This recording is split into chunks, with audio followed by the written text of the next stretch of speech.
I was studying philosophy, I had one professor who claimed to be agnostic. That is to say, he didn't really know if there was a God or not. And he knew about all kinds of different religions, and he had a lot of wisdom. In other words, he was hard convinced that there really was a God. But I asked him one day, he says, have you ever tried to practice the ritual of any of the religions that you know so much about, or have you ever tried to pray?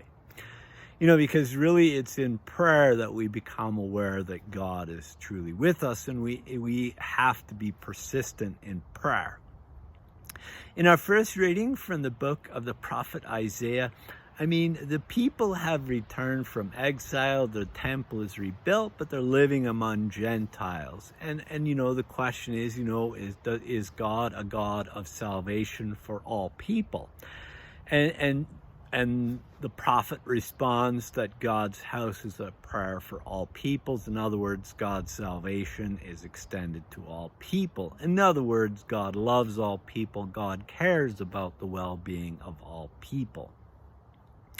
And the beautiful thing about our God, and this is really emphasized in that second reading, is that when we approach God, we approach a merciful God. It doesn't matter how we approach God. It doesn't matter even if we approach God in selfish and self-absorbed ways. Our God is merciful, and our God will meet us with mercy.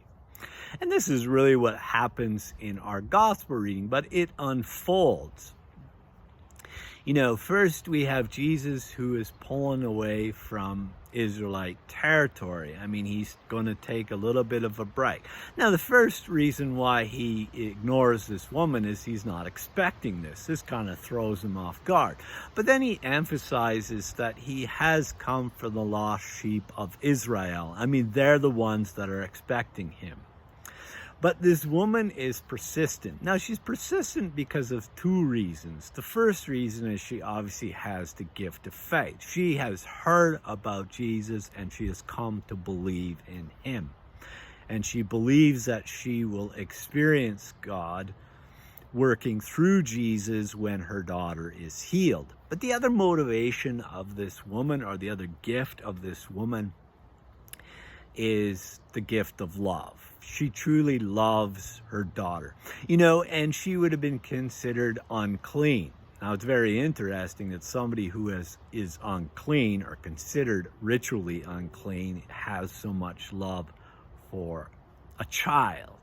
And yet many people who would have been considered ritually clean reject Jesus and all that Jesus wants to offer them.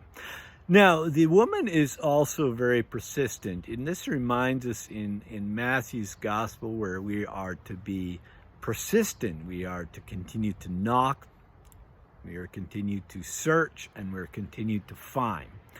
It's not that God doesn't know what we need, but God invites us to depend on God.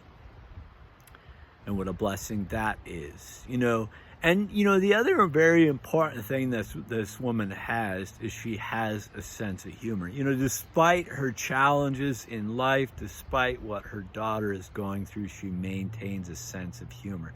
And, sometimes that's all we can do.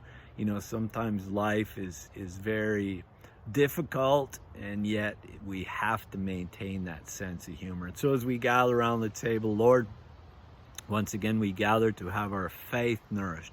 We gather to see that God loves us. And this is God being persistent to reveal to us that I am with you always. And what a blessing it is as we come to this table of plenty, so that we can carry this good news to the people that we meet in our daily life.